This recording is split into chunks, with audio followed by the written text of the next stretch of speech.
क्योंकि सेवकाई जो प्रभु की है या जिस कार्य के लिए प्रभु ने चुना है, वो यदि हम प्रभु के वचन में पढ़ेंगे तो एक प्रकार के सुगंध के रूप में सेवकाई को बताई गई है।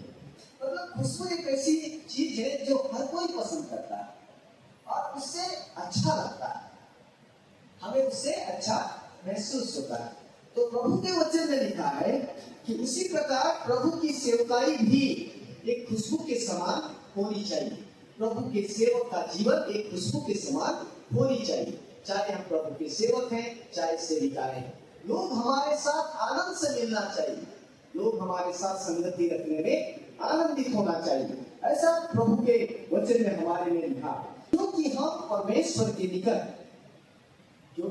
परमेश्वर के निकट उद्धार पाने वालों और नाश होने वालों दोनों के लिए मसीह की सुगंध। किसकी सुगंध है? मसीह की सुगंध है। कौन कह रहा है? संत पौलुस कह रहा है। संत पौलुस जो प्रभु का सेवक था, वो क्या कह रहा है? हम जहां भी जाते हैं, हम जिसे भी प्रभु का वचन बताते हैं, उसके लिए हम प्रभु यीशु की सुगंध के समान हैं। चाहे वो विश्वास करे चाहे न करे, लेकिन हमारी खुशबू उस व्यक्ति तक हम पहुंचाते हैं जो प्रभु ने हमें दिया। इस सुसमाचार की खुशबू, इस सुसमाचार का सुगंध प्रभु ने हमारे अंदर डाला है और हम इससे लोगों को प्रभावित करते हैं।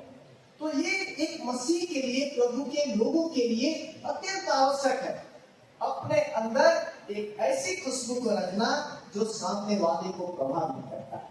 कई बार हमारे जीवन से बहुत सारे लोग प्रभु की ओर आते हैं और कई बार हमारे जीवन से बहुत सारे लोग प्रभु से दूर चले जाते हैं। कभी तो लोगों को हमारी खुशबू अच्छी लगती है, कभी कभी बोलते हैं कितना गंदा है, कितना गंदा इंसान है, कितना बेकार है, इसके साथ बोल रहे हैं। ऐसी भी बातें होती है। तो किस प्रकार की बातें हमारे बारे में, हमारी खुशबू के बारे में लोगों के बीच में होती है, हमें जानना जरूरी है। लेकिन इसमें लिखा है कि हम परमेश्वर के निकट उद्धार पाने वालों और नाश होने वालों दोनों के लिए मसीह की सुगंध है। अच्छे लगते हैं हम लोगों को, भले वो विश्वास करें चाहे न करें, लेकिन हमारे बारे में लोग अच्छा क्या बोलते हैं, हमारे साथ रहना पसंद करते हैं, हमसे मिलना जुलना पसंद करते हैं, उन्हें हमारे साथ रहने के लिए अच्छा लगता है। ये होती है खुशबू का असर। तो जितने भी हम खुशबू इस्तेमाल करते हैं, इत्र इस्तेमाल करते हैं, डिओड्रेंट इस्तेमाल करते हैं, सेंट इस्तेमाल करते हैं, हमको उसी के साथ जीवन को भी उसी प्रकार बनाना है जैसे प्रभु के वचन से।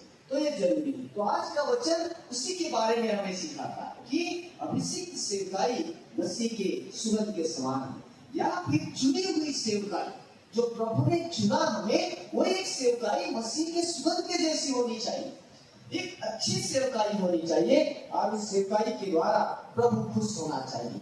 ऐसा प्रभु के वचन में आज हम सीखने वाले हैं।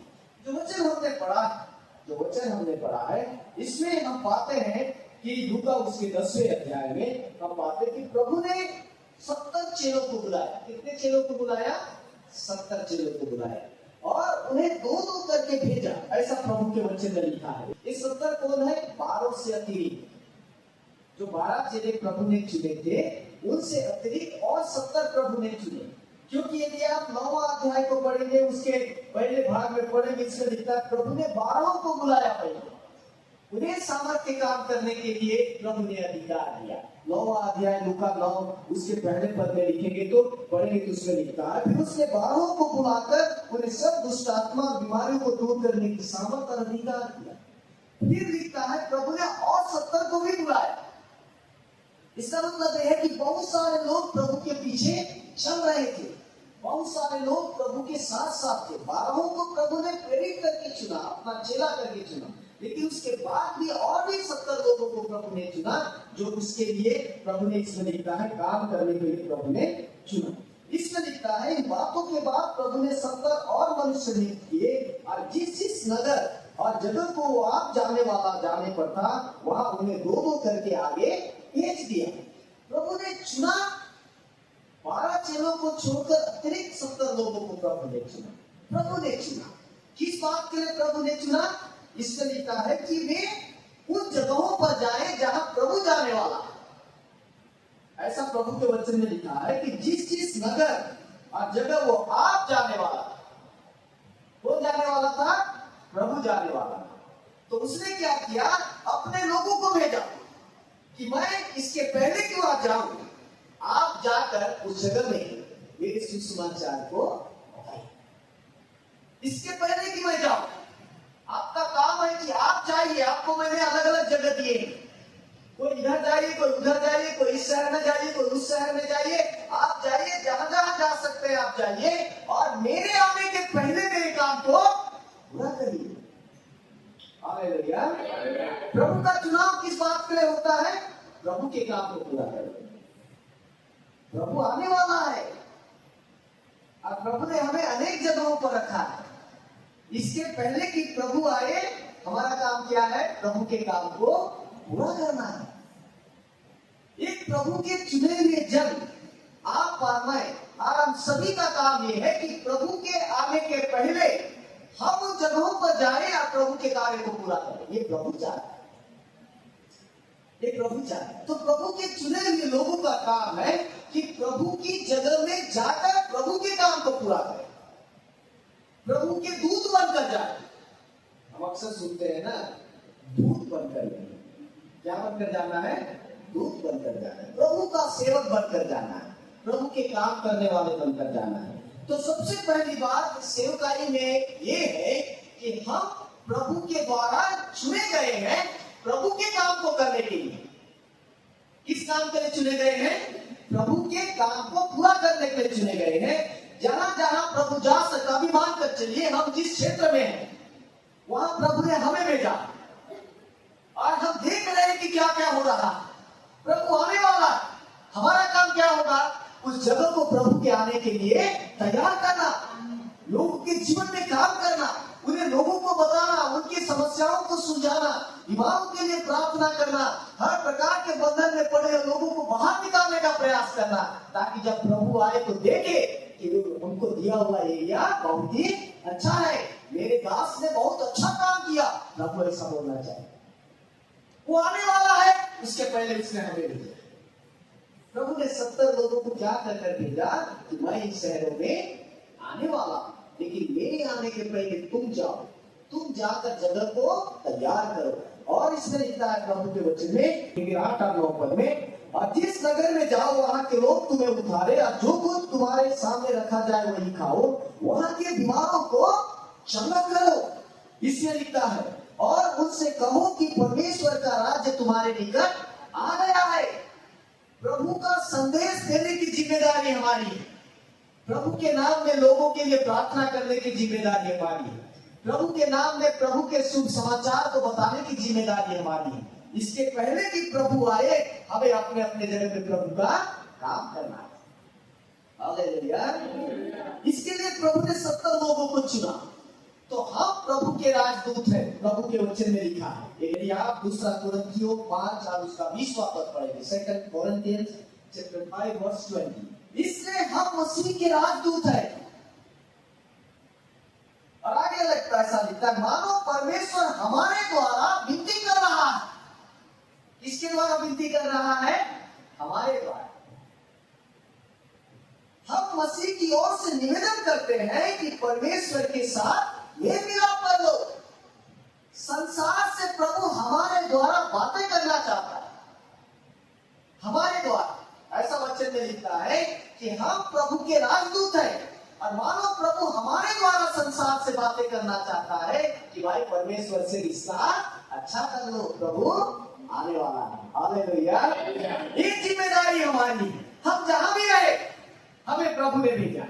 हम जिस गली में, मोहल्ले में, कॉलोनी में, बस्ती में हम रहते हैं, हमें याद रखना है कि प्रभु ने हमें वहां भेजा, उसके काम को करने के लिए भेजा है, लोगों को बताने के लिए भेजा है कि प्रभु आने वाला है। अपने आप को सुधार लो और परमेश्वर से मेल मिलाप कर लो, हर बुराइयों को दूर कर लो। इसी की सेवकाई के लिए प्रभु ने हमें भेजा। हम इस बात को याद रखना है कि प्रभु ने हमें भेजा। कैसे उसने चेलों को भेजा? जहां प्रभु चाहता था वहां जाने के लिए भेजा।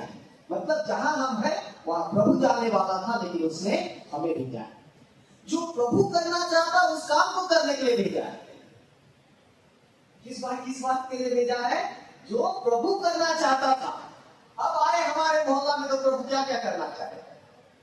हर व्यक्ति के दुख को सुनना चाहेगा, हर किसी के लिए प्रार्थना करना चाहेगा, हर गरीब की मदद करना चाहेगा, हर जो व्यक्ति निराश्रित है ऐसे लोगों की सहायता करना चाहेगा, हर प्रकार के दुष्ट आत्माओं को निकालना चाहेगा। ये सब प्रभु करना चाहेगा।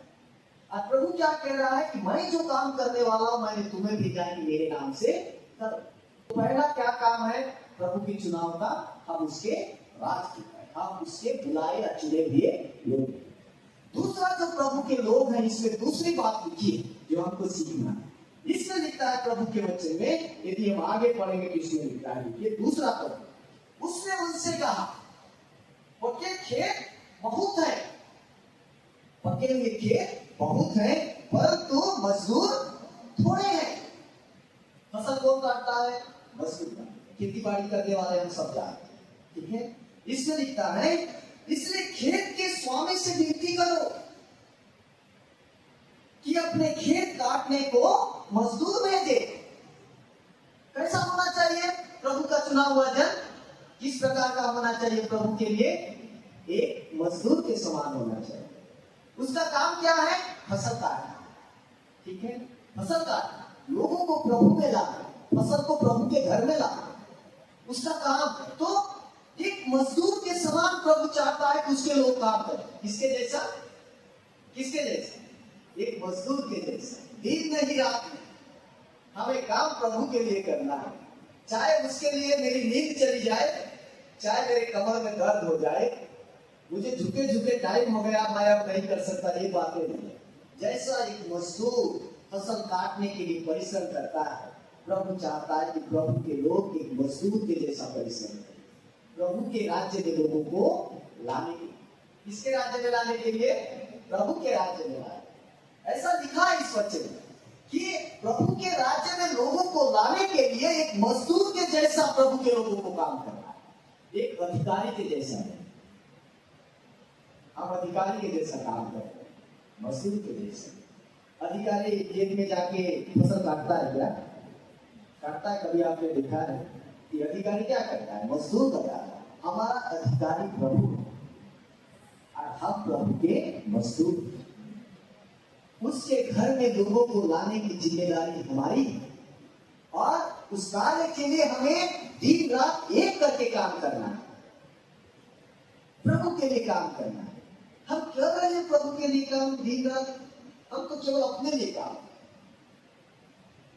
अपना ही होता है, अपने लिए काम, प्रभु के लिए काम करना है। और इतना लिखा है कि न केवल काम करना है, परंतु प्रार्थना भी करना है कि प्रभु और मजदूर भेजे, हमारे जैसे काम करने वाले, आलसी नहीं, सोने वाले नहीं, महीना में एक दिन दिखने वाले नहीं। कभी कभी अचानक दिख गए तो दिख गए, नहीं तो दिखते ही नहीं है। कभी कभी मुझे चिंता हो जाती है कि सामने घर की दिख ही नहीं रहे। वो प्रभु के लिए काम करने वाले, और न केवल काम करने वाले मजदूर बनना है, लेकिन ऐसे मजदूरों के लिए प्रार्थना भी करना है। कभी कभी उल्टा होता है, हम प्रार्थना करते हैं मजदूरों के लिए, हम मजदूर बनना नहीं चाहते। अरे प्रभु मेरे से काम होगा, प्रभु तो किसी और को भेज, वो जाके आपका काम वहां करेगा, मेरे से नहीं होगा, ऐसा काम इतना नहीं कर सकता।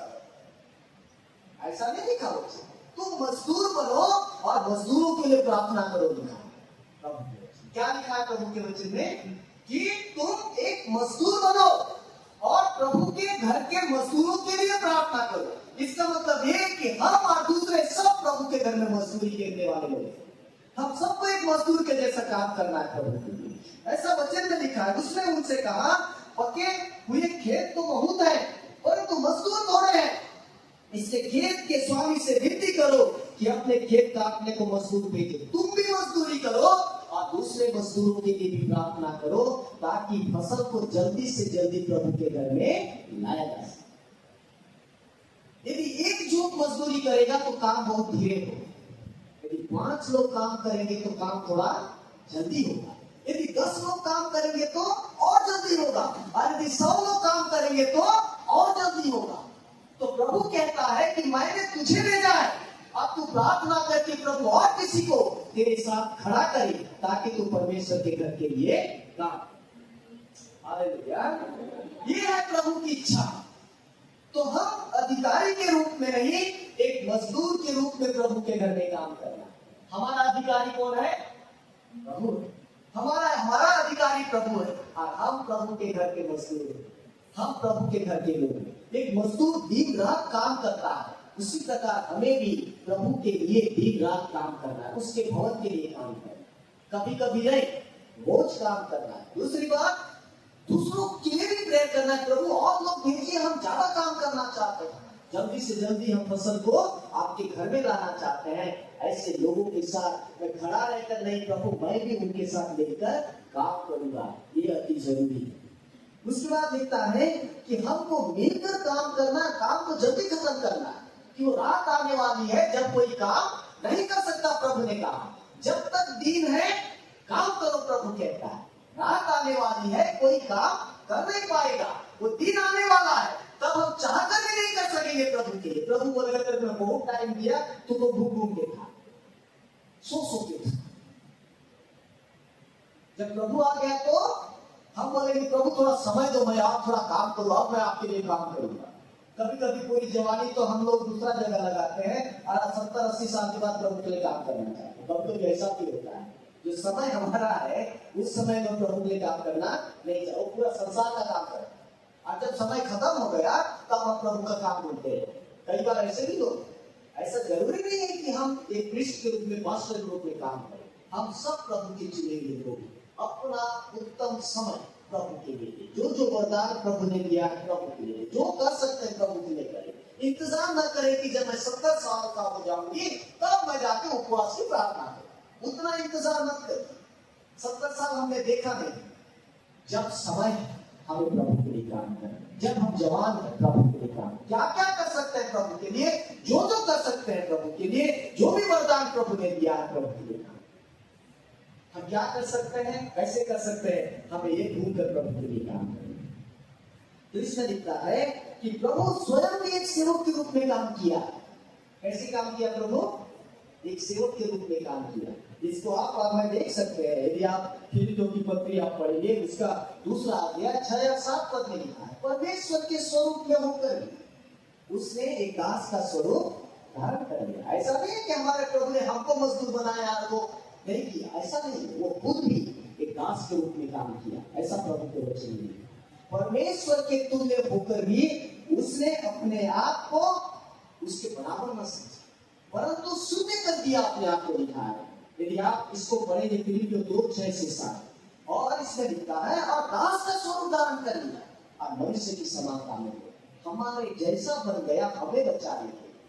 कितना जरूरी है कि हम भी लोगों के बीच में एक मनुष्य के रूप में काम करें, जैसा प्रभु ने काम किया। वचन में लिखता है कि जैसा मनुष्य का पुत्र, जैसे कि मनुष्य का पुत्र इसलिए नहीं आया कि उसकी सेवा कैसे की जाए, परंतु इसलिए आया कि आप सेवा करें। प्रभु ने क्या कहा, किसी सेवा करवाने नहीं आया। प्रभु ने चेलों के पांव धोए। कभी आपने सुना चेलों ने प्रभु के पांव धोए? नहीं सुना, बाइबल में कहीं नहीं लिखा। किसने धोया पांव? प्रभु ने धोया, लेकिन उसने चेलों से अपने पांव नहीं धुलाए। ये होता है सेवक का, एक मजदूर का, प्रभु के लिए काम करने वाले व्यक्ति का परिचय। न घमंड आनी चाहिए, न गर्व आनी चाहिए, न लालच आनी चाहिए, न अपने आप की सोच आनी चाहिए। हम सोचते प्रभु के लिए हैं, हम काम करते प्रभु के लिए हैं, हम जीते प्रभु के लिए हैं, हम महिमा प्रभु के लिए।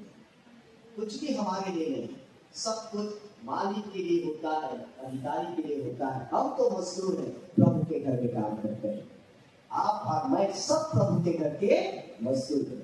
हम प्रभु के लिए काम करते हैं, हमारा मालिक और अधिकारी हमारा प्रभु। इसलिए मेहनती बने, प्रभु के घर में काम करने के लिए मेहनती बने, लोगों को प्रभु के घर में लाने के लिए मेहनती बने। हमें एक मजदूर के जैसा काम करना।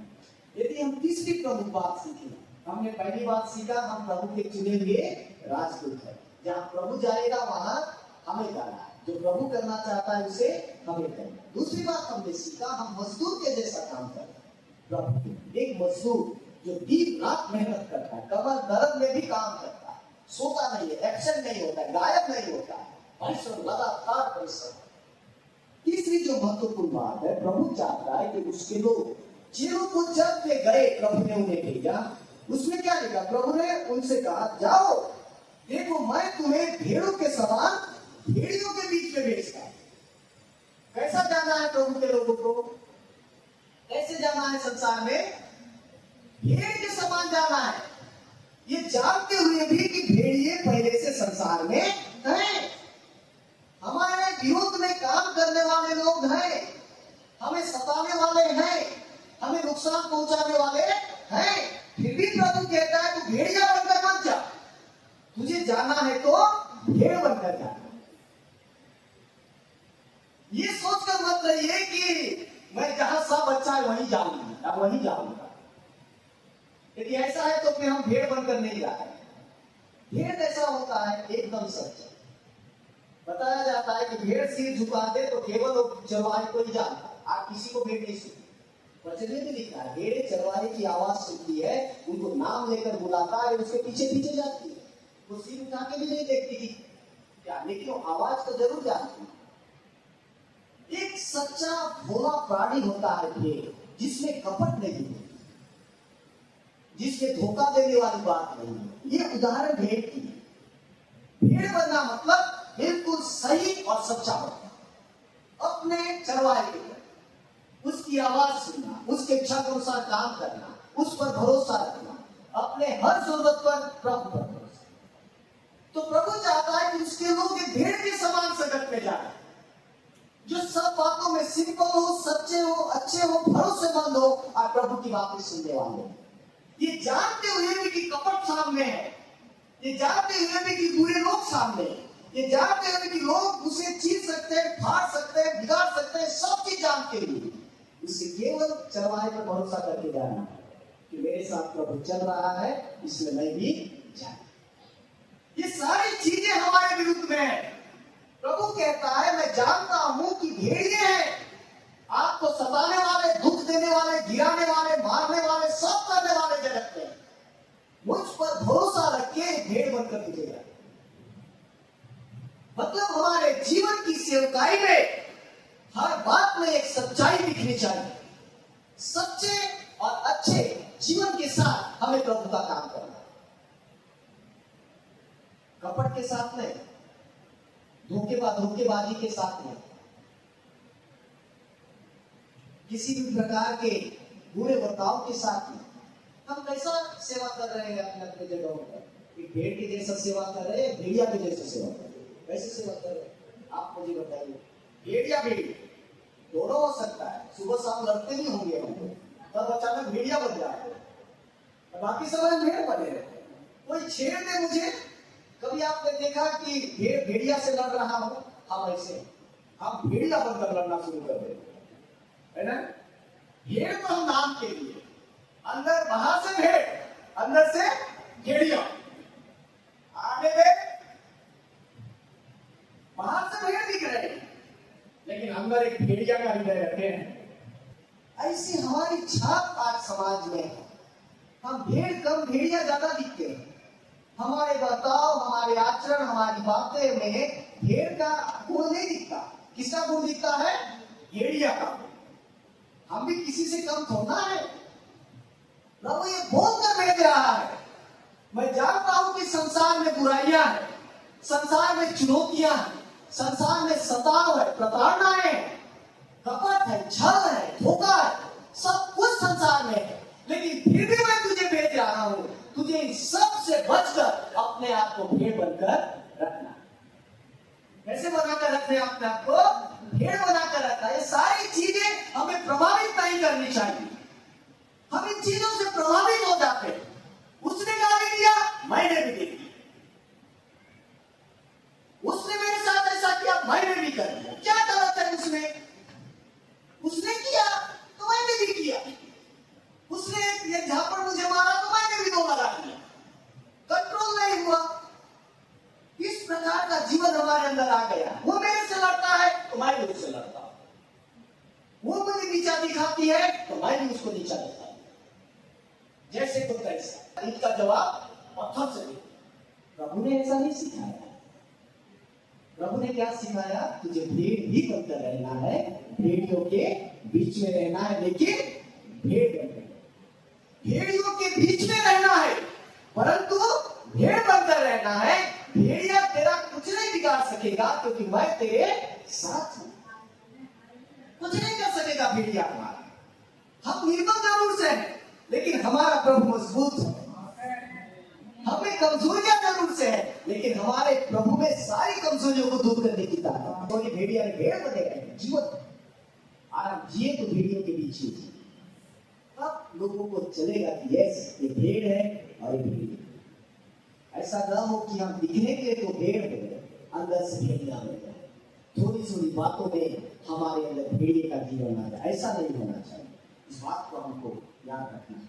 इसलिए प्रभु चाहता है कि हम परमेश्वर के भवन में, परमेश्वर के लोग जो चुने गए, जो बुलाए गए, हमारे अंदर एक भेड़ का जीवन होना चाहिए, एक सच्चा अच्छा जीवन, किसी भी बात से प्रभावित नहीं होना चाहिए। तब जाकर हम लोगों के सामने एक भेड़ का परिचय देंगे, तब लोग कहेंगे कि यस इस व्यक्ति में सच्चाई है, ये प्रभु का सच्चा सेवक है, ये प्रभु की सच्ची सेविकाई है, सेविका, ये जो बोलती है इसे करती है, ये प्रार्थना करने वाली महिला है, इसमें अच्छाइयां दिखती है, इसमें किसी प्रकार का कपट नहीं, ये धोखेबाज नहीं है, निंदा करने वाली नहीं, गाली देने वाली नहीं, इसमें वास्तव में परमेश्वर के गुण इसमें दिखते हैं, एक भेड़ के गुण इसमें दिखते हैं।